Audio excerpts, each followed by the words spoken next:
Doctor Yunus সাহেব এত ব্যস্ততার মধ্যেও আজকে এই প্রবাসীদেরকে নিয়ে উনি যে বসলেন, আমাদেরকে সময় দিলেন, কুশল বিনিময় করলেন, এটা তো আমি মনে করি আমাদের প্রবাসীদের জন্য একটা বিরাট পাওয়া।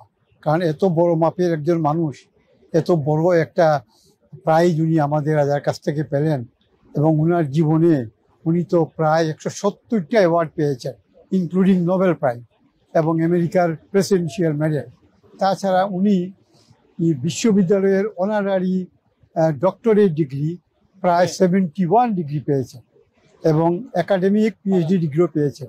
সুতরাং এই ধরনের একজন বড় মাপের মানুষের সঙ্গে আসা, ওনার সঙ্গে সাক্ষাৎ করা, ওনার সঙ্গে মেলামেশা করা, ওনার কথা শোনা, উনি আমাদের প্রবাসীদের যে কথা শুনলেন, আমি মনে করি এটা আমাদের প্রত্যেক এনআরবির জন্য একটা বিরাট পাওনা।